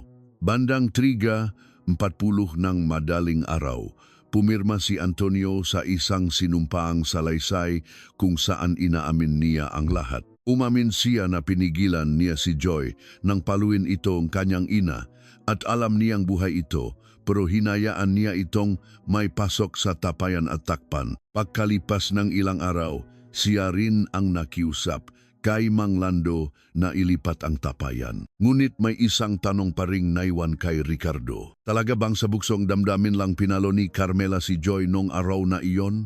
O mayroon na siyang ibang iniisip mula pa noong marinig niyang balak umalis ni Joy kasama ang bata? Kinabukasan ng umaga, muling hinaluhok ng investigador ang kwarto ni Carmela. Sa loob ng aparador niya, nakakita sila ng lumang kalendaryo. Nakasulat ng maiksi ang bawat araw kung kailan siya naktanim ng gulay, nakpunta sa palengke at bumili ng gamot. Ang petsa ng 12 ng Hulyo ay may bilog na pulang ballpen. Sa gilid nito ay may maliit na sulat, tapusin bago niya kunin ang bata. Matagal na tinitigan ni Paulo ang sulat. Si Joy kaya ang tinutukoy dito. Nilagay ni Ricardo ang kalendaryo sa evidence bag. Kailangan pang ipacheck ang handwriting. Ngunit pareho ang inisip ng lahat ng investigador. Kung totoo ang sinabi ni Carmela na aksidente lang sa kalagitnaan ng pagtatalo ang nangyari, walang dahilan para markahan niya ng maaga ang araw kung kailan eksaktong pinlano ni Joy na lumuwas pa Maynila. Pagkalipas ng ilang araw, lumabas ang resulta ng handwriting analysis. Kay Carmela nga ang sulat kamay. Sa karagdagang investigasyon, may mas nakakakilabot pang katotohanan ang natuklasan. 2 araw bago ang insidente, bumili si Carmela ng makapal na alambre at itim na plastic sa hardware sa bayan. Nung araw din niyon, mas maraming binailing apog, quicklime, kaysa sa normal si Carmela mula sa nagtitinda ng agricultural supplies. Ayon sa tindero, sinabi raw ni Carmela na gagamitin niya ito pambaon sa namatay nilang aso. Subalit walang natakpuang asong patay sa bahay ng Cruz. Tanging ang matagal ng bakanteng kulungan ng aso ang naiwan sa tabing ng gate. Kahit nang ipakita kay Carmela ang kalendaryo at resibo ng binili niya, hindi pa rin siya umamin na plinano niya ito. Bumili ako kasi takulan, pambalot sana sa tapayan. Bakit kayo bumili ng apog? Pang-disinfect sana ng babuyan. Hindi ba sinabi niyo para ibaon sa aso? Mali lang ang dinig ng tindero. Inilapak ni Ricardo ang kalendaryo sa harap niya. Tapusin bago niya kunin ang bata. Sino po ang tatapusin? Tiningnan ni Carmela ang sulat. Nung una, walang ekspresyon sa mukha niya. Pagkatapos, dahan-dahan siyang nagsimulang tumawa. Isang maikli at tuyong tawa. Sa umpisa pa lang, hindi na namin siya kaanak, sabi niya. Sinubukan niyang agawin sakin yung anak ko at kukunin pa niya ang apo ko, kaya niyo siya pinatay. Anak ko, siya na pinalaki ko. Tungkulin kong protektahan ang pamilyang to at ang sarili kong dugo. Si Maria Joy din po ang nanayng bata. Napatigil sa pagtawa si Carmela. Walang utang na loob ang babaeng yon. Dahil sa salitang iyon, naging malinaw ang lahat. Hindi itinutring ni Carmela na tao si Joy. Hindi siya asawa ng kanyang anak o ina ng kanyang apo. Tinitignan niya lang ito bilang isang sagabal na sumusuway sa kanyang utos at sisira sa kaayusan ng pamilya. Nang balak ni Joy umalis kasama ang bata, napagpasyahan ni Carmela na alisin ang sagabal na iyon. Hindi nagsimula ang pagpatay ng hawakan niya ang pambayo. Nagsimula ito ng araw na binili niya ang itim na plastic, alambre at apog. Nang ilabas si Carmela mula sa kwarto ng investigasyon, nakasalubong sila saglit ni Antonio sa hallway. Magkalayo sila ng ilang metro, parehong hawak ng mga pulis. Umiyak na tumingin si Antonio sa kanyang ina. Nanay, sabi mo magiging ayos lang ang lahat. Hindi inaliw ni Carmela ang kanyang anak. Sa halip, malamig siyang sumagot. Kung itinikom mo lang yung bibig mo, magiging ayos talaga. Tuluyang nanghina ang mukha ni Antonio. Doon niya lang siguro napagtanto na para sa inang sinusubukan niyang protektahan, isa lamang siyang kasangkapan na maaring itapon kahit anong oras. Subalit huli na ang lahat. 1 buwan na ang nakalipas. Nang tawagin ni Joy ang pangalan niya mula sa loob ng tapayan habang kumakatok, pinili niya ang kanyang ina. Ngayon, bumabalik na sa kanilang dalawa ang kapalit ng napiling iyon. Nagsimula ang paglilitis sa kaso ng pagpatay kay Maria Joy Santos noong ika-9 ng Hunyo 2005 sa Lucena Regional Trial Court. Bago pa man magsimula, bumaha na ang mga residente mula Lukban at Tayabas, pati ang mga miyembro ng media sa labas ng korte. Ilang beses nang naibalita sa mga lokal na diaryo at radyo ang kasong ito. Noong una, nakilala lang ito bilang manugang na nawala matapos ang 4 na buwang panganganak. Pero nang malaman na natagpuan ang bangkay sa loob ng tapayan at nalaman sa investigasyon na ipinasok siyang buhay, nakuha na nito ang pambansang atensyon. Pagpasok ni Carmela sa korte suot ang itim na damit ng preso, mataas pa rin ang noniya. Tiningnan niya ang manunod bago itaas ang kanyang ulo. Sa kabilang banda, nakayuko at nakatiklop ang balikat ni Antonio sa upuan ng akusado. Sa loob ng ilang buwan, Malaki ang ibinaksak ng timbang niya at may mga puting buhok na rin siya. Nakaupo si Roberto sa pinakaw ng hilera. Sa kanyang kandungan, nakapatong ang hindi natapos na damit sanggol ni Joy. Iyon ang mismong damit na nahanap sa ilalim nga aparador. Hindi pa rin tapos ang tahi sa isang manggas nito at may mahabang sinulid na nakalawit malapit sa kulay rosas na ulap. Matapos kumpirmahin ng hukom ang pagkakakilanlan ng mga akusado, ipinabasa ang sakdal. Giit ng piskalya, noong sinubukan ni Joy na dalhin ang kanyang apo pa Maynila, nagplano na si Carmela ng pagpatay at 2 araw bago ang insidente, sadyang bumili siya ng itim na plastik, alambre at tapog. Noong arawng krimen, ilang beses niyang pinalong pambayo si Joy sa ulo at balikat at si Antonio naman ay hinawakan ang mga braso ng biktima upang hindi ito makalaban o makatakas. Kahit na natumba na si Joy, hindi sila tumawag na ambulansya. Sa halip, ginapos nila ang mapulso nito at ipinasok ang buhay na biktima sa loob ng tapayan. Nagbuhos sila ng apok at abo, tinalian ng alambre at plastik ang bunganga nito at pinatungan ng tabla at bato upang maiwasan ang pagtakas nito. Paglipas ng ilang araw, inilipat nila ang tapayan sa labas at sinunok ang damit at mga litrato ni Joy. Sinabi nila sa pamilya nito na iniwan ni Joy ang kanyang anak at sumama sa ibang lalaki. Habang binabasa ng piskal ang sakdal, tahimik ang buong korte. Paminsan-minsan lang naririnig ang mahinang hikbi mula sa mamanonod. Ipinagtanggol ng abogado ni Carmela na hindi plinano ang pagpatay. Ang itim na plastik, alambre at apog ay madalas umanong ginagamit sa mga bahay sa probinsya at ang sulat sa kalendaryo na tapusin bago niya kunin ang bata ay hindi umano nangangahulugang pagpatay, kundi pagtapos lamang ng alitan ng pamilya. Iginigit din na nakataon lang daw na nahampas ang pambayo sa init ng pag-away at nang akalay ni Carmela na patay na si Joy, doon na lang niya naisipang itago ang bangkay. Subalit nang tawagin ang medico-legal bilang saksing piskalya, nagsimulang gumuho ang kanilang palusot. Pinatunayan ng medico-legal na buhay pa si Joy ng gapusin at may apog at abo sa loob ng kanyang respiratory system. May natakpuang glaze ng tapayan sa ilalim ng kuko niya at ang singsing na suot niya ay nayupi dahil sa paulit-ulit na pagpukpok. Napakalaki ng posibilidad na buhay pa ang biktima matapos siyang ipasok sa loob ng tapayan. Umugong ang bulungan sa loob ng korte sa sinabi ng medico-legal. Tanong ng piskal, kung agad nilang binuksan ang tapayan at nag-rescue, mabubuhay pa ba siya? Nag-isip sandali ang doktor. Maluba nga ang tama sa ulo, pero kung gagad na binigyan NG first aid at dinala sa ospital, hindi natin lubusang isinasantabi ang posibilidad na mabuhay pa siya. Pumikit ng mariin si Roberto. Hindi tiningnan ni Carmela ang doktor. Inilahad din ang mga litrato at modelong ginawa ng Soko bilang ebidensya. Ang dugo sa pada, ang buhok ni Joy sa pambayo, ang magkaibang sapatos at ang mga DNA nina Antonio at Carmela na nakita sa clothesline at plastic. Panghuli, ipinakita ng piskal sa screen ang litrato ng loob ng kahoy na takip na may bakas ng paulit-ulit na pagpukpok. May mga maliliit at makakapatong na bakas doon. Humingi ng tulong ang biktima mula sa loob, sabing piskal.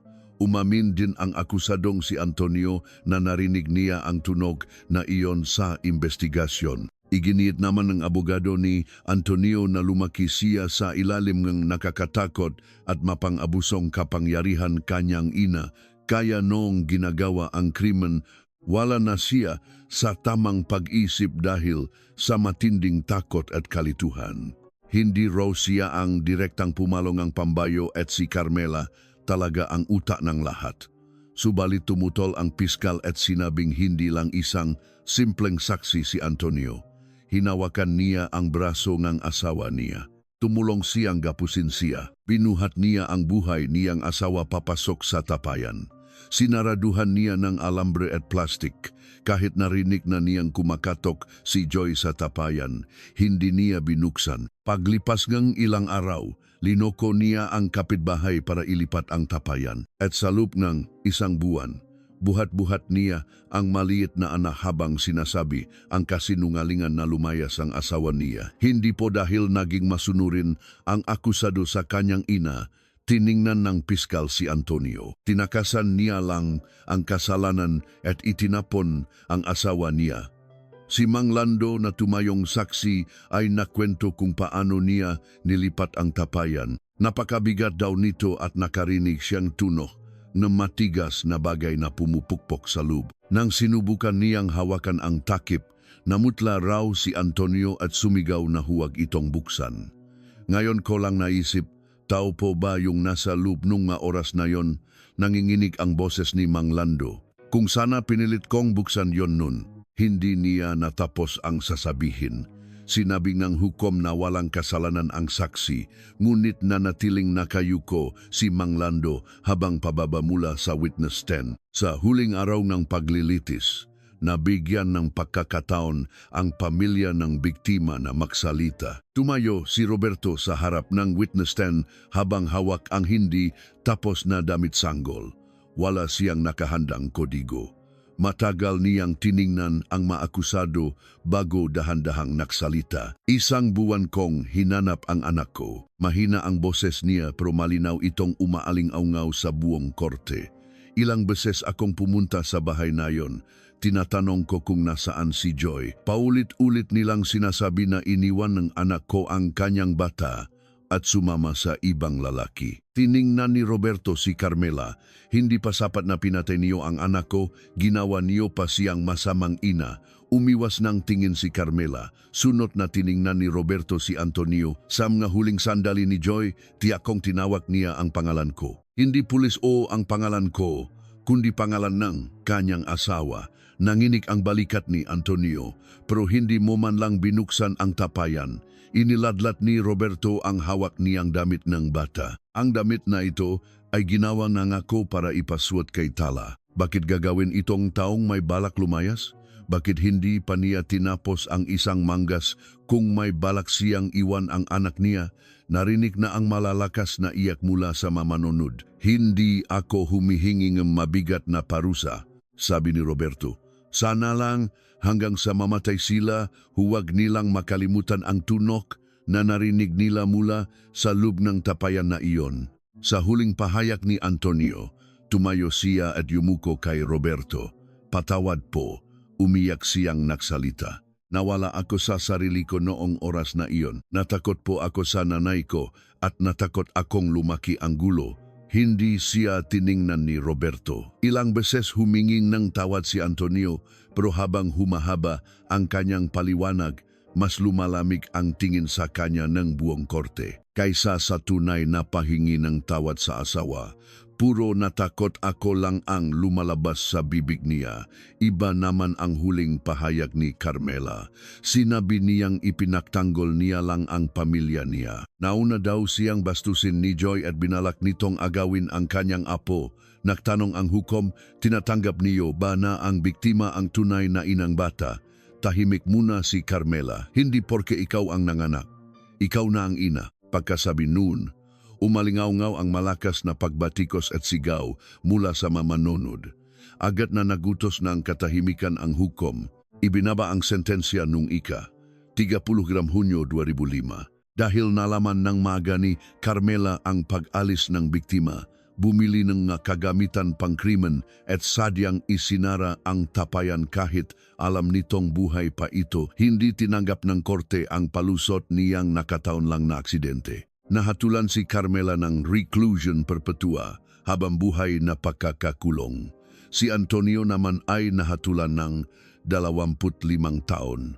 Ayon sa korte, kahit na hindi siya ang direktang pumalo, pinigilan niya itong makalaban, tinulungan niyang itago at ikulong habang buhay pa at binalewala ang mga pagkakataong iligtas sana siya. Nang marinig ang hatol, napaupo sa sahig si Antonio. Si Carmela naman ay walang ipinagbago ang mukha. Nang posasan at palabasin sila ng gagwardiya, inabot ni Antonio ang kamay niya sa kanyang ina. Nanay, hindi lumingon si Carmela. Kahit tapos na ang pagbasa ng hatol, matagal bago nakatayo si Roberto. Nang makaalis na ang lahat ng tao sa loob ng korte, saka pa lang niya tiniklop muli ang damit sanggol at inilagay sa loob ng kanyang damit. Matapos ang insidente, naiwang bakante ang bahay ng mga krus. Ang kinumpiskang tapayan ay itinago sa ebidensya hanggang sa matapos ang trial bago tuluyang sinira. Dahil nawala na ang manakatira, tinubuan na madamo ang bakuran at tanging bilog na bakas na lang ang naiwan sa media agwa kung saan inilagay ang tapayan. Tuwing umulan, naiwan doon ang itim na tubig na mas matagal matuyo kaysa sa ibang parte. Noong unang nga buwan, iniwasan ng nga tao sa baryo na dumaan sa harap ng bahay na iyon. Hindi lumalapit ang mabata sa bakod at ang mamatatanda ay mas pinipiling mag-ibang ang daan kapag palubok na ang araw. Hanggang sa may kumalat na balibalita, may mga taong nakaririnig daw ng iyak ng sanggol mula sa bakanteng bahay sa gitnang gabi. Mayroon ding nagsasabi na nakaririnig silang tatlong sunod-sunod na katok sa kahoy mula sa bandang kusina. Tuk, tuk, tuk. May nagsasabing baka hangin lang na tumatama sa pinto. May nagsasabing baka patak lang iyon ng ulan mula sa lumang bubong. Ngunit iginiit ni Mang Lando na tumulong maglipat ng tapayan na alam niya kung ano iyon. Simula nang mangyari ang kaso, hindi na siya uminom nege alak. Pagsapit negebi, nilolok niya ang pinto at nilalakasan ang radyo. Gayunpaman, tuwing umulan, nakaririnig pa rin daw siya ng mabigat na katok mula sa direksyon ng bahay ni Antonio. Pareho lang nang narinig ko noong araw na yon, sabi ni Mang Lando sa mga tao. Tunok iyon ng isang taong pumupukpok sa pader mula sa loob. Ilang taon ang lumipas, giniba na rin ang bahay ng Macruz para sa proyektong pangkaunlaran sa baryo. Habang ginigibang ng mga trabahador ang pader ng kusina, nakita nila ang pino at mahahabang gas-gas sa likod ng paminggalan. Nakatago ito sa lumang usok, pero nang linisin, lumabas ang marka na tila baku-bakong maletra. Anak ko, ang mga letra pagkatapos noon ay hindi na mabasa dahil nabasag na ang pader. Noong panahon ng investigasyon, natatakpan ng paminggalan ang pader na iyon kaya hindi agad nakita. Ngunit kung kay Joy iyon o sulat ba iyon ng ibang taong tumira doon, wala nang makakaalam. Subalit naniwala ang lahat na ito, ang huling salitang iniwan ni Joy. Hindi nagbigay anumang komento si Roberto patungkol sa mga sismis na iyon. Kasama ang apong si Tala, lumipat siya sa isang maliit na paupahan sa Tayabas, Quezon, malayo sa kanilang dating probinsya. Sa pamamagitan inigilegal na proseso, naiba ang apelido NG Bata at ginamit na nito ang apelido NG Kanyangina na Santos. Nang mag-5 taong gulang si Tala Santos, tinanong niya ang kanyang lolo kung nasaan ang kanyang nanay. Matagal nang inihanda ni Roberto ang isasagot niya, pero noong marinig na niya ang tanong, wala siyang maisip na salita. Kinuha niya mula sa aparador ang maliit na damit sanggol, ang damit na hindi natapos ni Joy. Pagkatapos ng insidente, nag-aral manahi si Roberto at siya na mismo ang tumapos ng putol na tahi sa manggas nito. Ginawa, tunanay para sayo. Niyakap ni Tala ang damit. Mahal ba ko ni nanay?